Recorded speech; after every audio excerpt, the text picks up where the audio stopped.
Okay, so first of all, I want to show you this hole.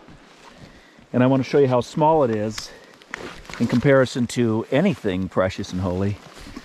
Okay, so it's a lot of moss there. And so I should be able to get in there. But there is snow in there. And there is ice in there. And there's about to be me in there. And I'm also blind. Jacob's assisting. Yes, sorry. I'm going to be smashing some icicles in here. That's the way it is. But actually, yeah, it's a lot of moss. This isn't nearly as tight as it looks. There's a false floor in there that I can't see below. And so I want to get down there and look underneath it. It does look to have a cave floor. Oh, it's really big. This moss was just a lie. Hey buddy, how are you doing today? These tree molds were buried deep underneath the earth. Well, it's cave-rific in here. It's a little air pocket right here, so the bubble is fine. I'm on my back. You slide on it? I'm trying. I just don't want to slide into my coffin. I see that. I'm on my belly, my back is bending. So I'm bending my back into this so I can slouch down into it. It's not bad. You know, my bed at home is more comfortable, but I've been in worse beds in motels probably. The advantage of backing in is getting out is a lot easier. Why we do this otherwise is unknown. A spirit of discovery. There's a lot of cool ice in here. A lot of this is ice that I can break off and fit more easily, but oh man, that is pretty tight. You know what this hole would be to cover up with moss? I'm moving rocks with my feet to get at what seems to be a pretty cool area. I've been doing some digging with my feet here to try to move some rocks out of the way so that I can slide down this. It's not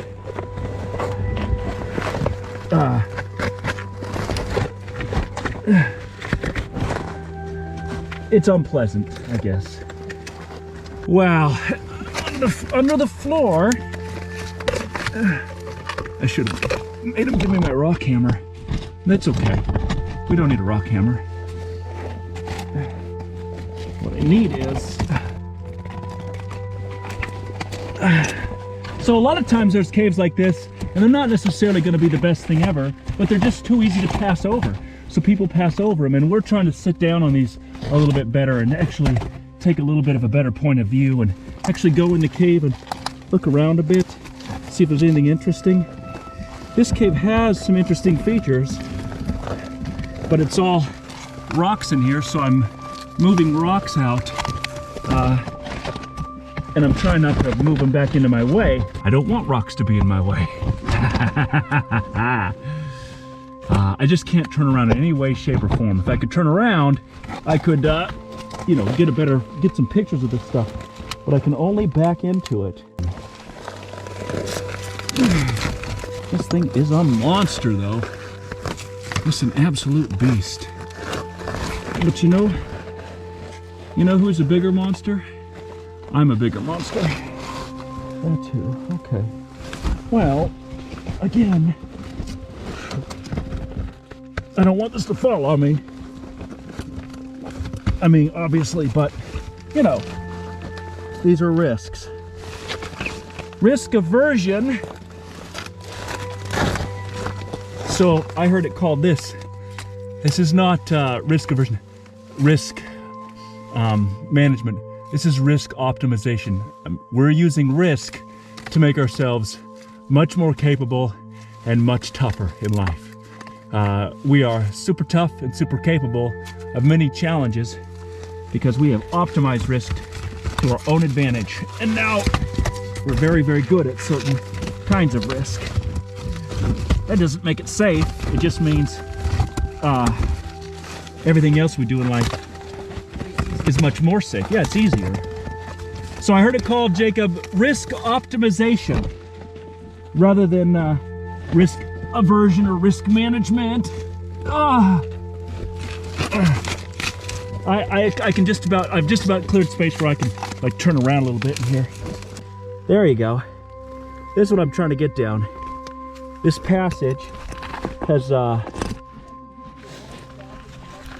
yeah, it echoes, I'm sure, through the rocks. There you go. There's a good scene of that wicked point of view. That's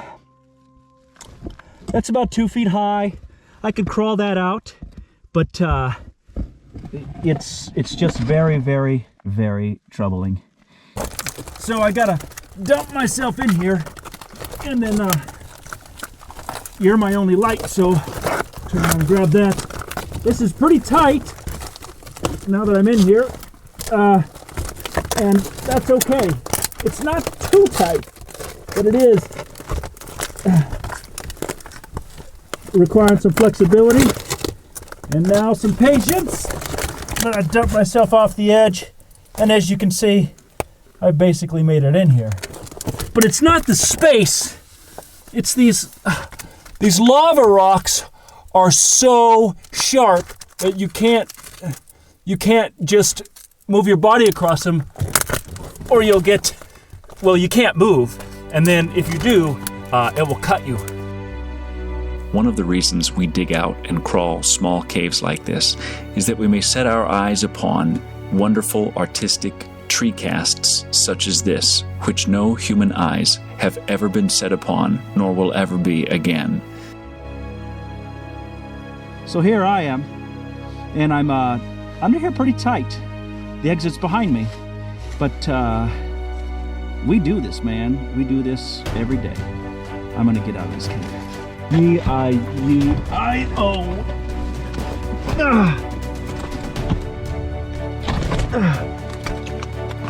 Well, now that I've cleared it all out, it's a lot easier to navigate. Still there, little buddy? Okay, I'm slinking my way out.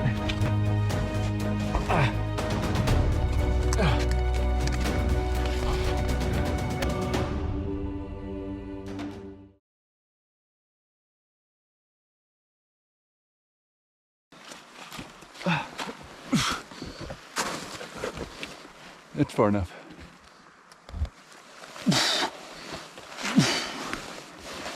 A baby boy was born.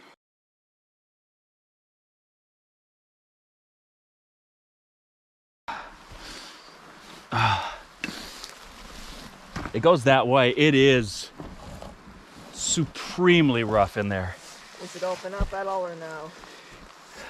Well, yeah, there's a tree cast. It's about 2 feet, but it's very wicked in its design. What's that? I found 3 holes. Okay. This cave was located within just a few feet of the entrance of the mossy cave, which I came out of. I think it's just the one bat. This is a little cove. It's incredible. In the back, there's a little rocky area. I can't see. It looks like a tube goes down. I can't see.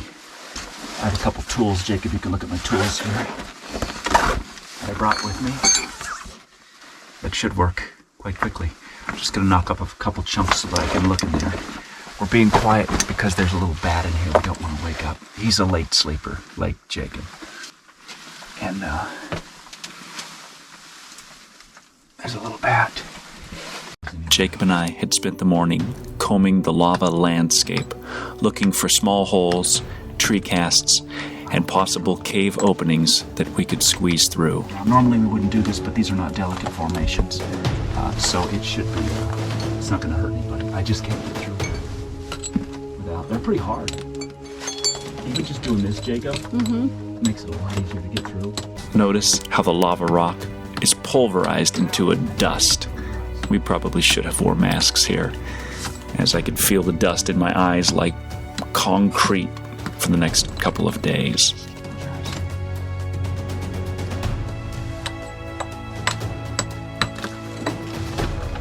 See how easy it is with tools? Like a snapped tree. That's what I'm saying. No doubt there are clothes that would fit better in this small lava tunnels, but the ruggedness of the motorcycle-style jackets protect us from getting cut up by the sharp lava rocks. These caves are formed when a tree is consumed by lava and burned from the inside out. And sometimes air will get caught and create a small path to the surface and a bubble. This room I'm in here is a bubble, and the small path goes down to a tree cast. It is connected, and we are trying to get from the bubble room through the path to the tree cast. You might have to help me come out. You understand what I'm saying? Yeah. I'm gonna back out, but if my toes bunch up, you're gonna have to pull my coat. Okay. You wanna pull my coat? Sure.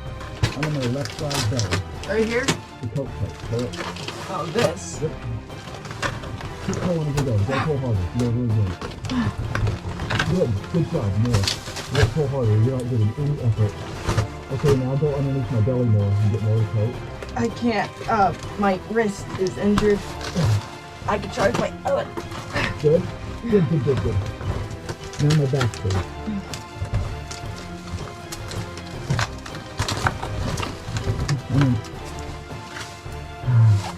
Any more? No, I'm okay. Just folding my thumb right here.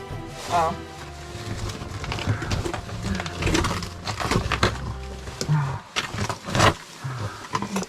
Can you pull it down, please?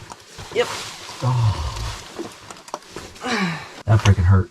I folded my thumb backwards in there. It's very tight.